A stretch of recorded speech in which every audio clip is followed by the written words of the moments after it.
So good morning, everyone. My name is Robin Sir, and I have now been working for 23 years with Bayer, so in the crop protection division. And like Daniel, I'm also a chemist by training. So I've studied chemistry in Bochum in Germany, and with a focus on physical chemistry, surface science. And then for my diploma or master thesis, I went to Berlin to the synchrotron radiation center, where I then studied the interaction of small molecules on surfaces in order to investigate mechanistic steps of heterogeneous catalysis. And so then when it came to my PhD thesis, I completely changed the topic into bioanalytical chemistry. So there I worked on the metabolism of organometals in human beings. So for example, arsenic. What is the fate of arsenic in the human body, but also what is the fate of noble metals, for example, from the release of dental alloys in your mouth. So this is you have to deal here with very small concentrations, so it's analytically very challenging. And so that was my PhD, which I did in Clausthal at the Technical University.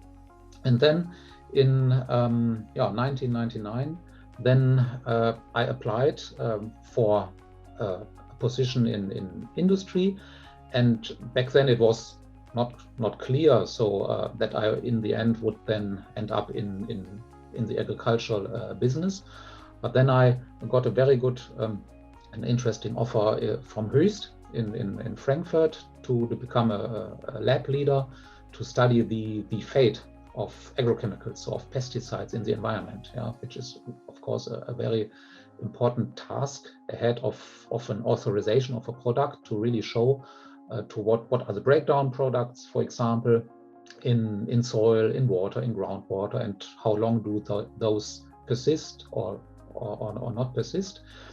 I did this only for a few months, and then I changed to Bayer, to Monheim here, to the headquarters where I'm still working as a lab leader again, but this time with a focus on residue analysis, so crop food residue analysis with a focus on consumer health. So in order that in the risk assessment you can demonstrate that the residues that consumers take up with their food is not posing any harm to the body. I did this again for 3 or 4 years, and then in 2003 I changed to the metabolism research. So again, as a lab leader. So this time not in order to maybe quantify residues in crops. So not to ask the question about how and how much. So it's more about what. So what is really the relevant residue if you apply a pesticide on a crop, let's say on an apple, because it breaks them down, and of course then you need to determine what to look for. For what are really the relevant products that are then become part of the dietary or of the consumer risk assessment, which again was really very interesting. And I did that again, I think, for 3 or 4 years until 2006, and then I changed to a completely new field for me, which was exposure modeling. So the predictive modeling of the fate of our products in nature. So again, with the focus on agricultural products, pesticides, so insecticides, herbicides, fungicides. So what is then really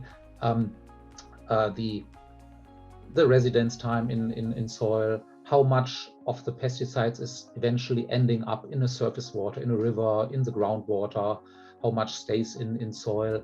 So in order to assess the risk for the environment, so for species in surface waters like fish, like small plants and so on, or in the soil, earthworm risk assessment and so on. And there the basis, of course, is to determine the concentrations, and this is typically done with predictive modeling, because you are dealing here with very long time scales, 10, 20, even 50, 100 years, you need to look ahead, and that of course can only be done with predictive modeling. And yeah, I did this until 2012, and then I became the chance to move to our North American headquarters in North Carolina, Research Triangle Park, where I then spent 3 years from 2012 to 15, also working on this kind of exposure modeling, but this time with a focus on North America, so USA and Canada, and also to bring some approaches from Europe into the US and into Canada, but also then vice versa, to also bring back ideas into Europe. And yeah, so when I then returned to Europe 2015, then I took on a more global role, so as a so-called global lead expert for water quality, where then I dealt with all regulatory questions about water quality. Yeah, how to improve our, for example, our water quality footprint. Yeah, questions about maybe impact reduction of our products with regard to groundwater or surface water quality. And then maybe that's also interesting for you, because at Bayer we have a so-called scientific career pathways, and then in 2017 I was promoted to a so-called senior science fellow. Yeah, so we in Bayer we have, and that's I think really an interesting pathway. So in opposition maybe to a classical management career, people who are really interested in science can also follow this scientific career pathway. So to apply for a position in our so-called Science Fellows program. Yeah, and in this Science Fellow program, we have 3 different levels. So a research fellow level, then we have a senior fellow, and then we have the highest level, then would be a distinguished fellow.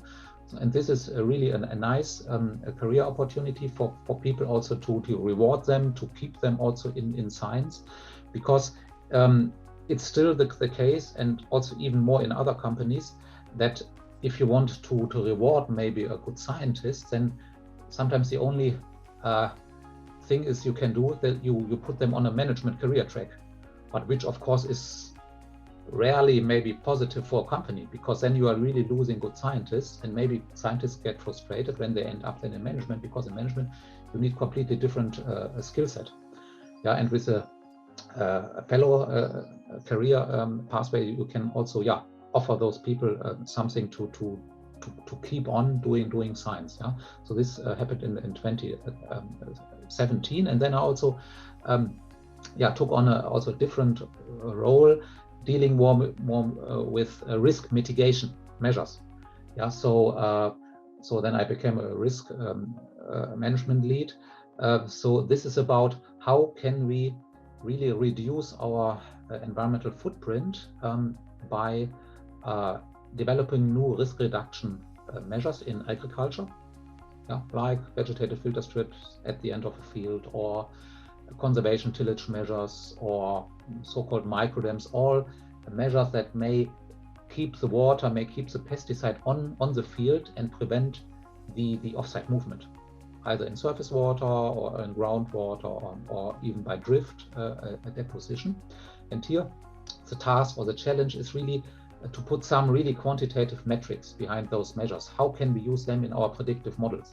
If for example, if in a typical exposure assessment for a compound or for a product, I see there may be an unacceptable risk. So how can I change the use for the farmers, including risk reduction measures, that I can make this use still safe by risk reduction measures? And then the challenge is also to consider this in those exposure models for long-term simulations, and also to discuss it with regulators. That's also a big part of the job, to really bring science convincingly across to different kind of stakeholders. Yeah, you need really to convince regulators that the science you are doing is really robust, is well-founded, and can also be used. So therefore you need to present your approaches on conferences, in talks. You need to write papers, need to do a lot of networking, to also network with opinion leaders, to ask for their opinions, to also challenge your ideas and seek feedback. You also need to convincingly also demonstrate your approaches to the upper or top, even the top management in our company, because often those projects are really very expensive. Yeah, therefore you need to ask for resources, financial resources, or manpower. So therefore you need to talk to those management levels and then also get the budget. You need also to more or less keep timelines, of course, development timelines. You know, such products, they have timelines of 10 years or so. It's a little bit maybe, you don't have maybe such a kind of freedom as in academia. Yeah, because always, of course, we as a company, we also have to earn money, and therefore we also have to keep certain timelines. Yeah, but that's also then part of the negotiation within the company. Yeah, if you get maybe in a hurry or so, then you need to ask for more money, for more resources, more people working on that. So there's a lot of communication internally, externally, also across continents.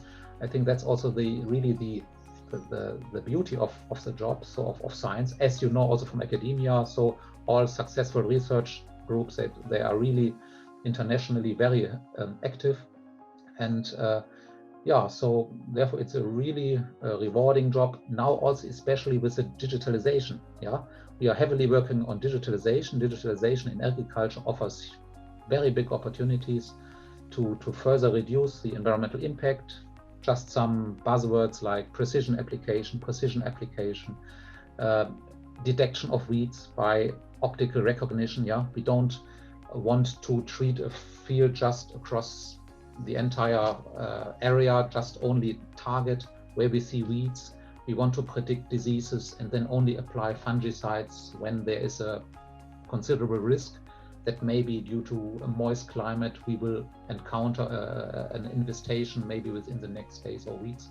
So all those approaches are currently being developed, and yeah, it's a very dynamic area. I can only encourage people to also to look for a position, for a scientific job in agriculture. And I've also forgotten, so beginning of this year I was also then again promoted to the distinguished fellow level, what I've just talked about. So, and there you can really see that really a long and maybe also successful career in science and is also being rewarded by the company. Yeah, so you don't really, as said, you don't really need to leave the scientific career pathway in order to also maybe follow a career in science in industry. And with that, I'd like to conclude and thank you very much for your attention.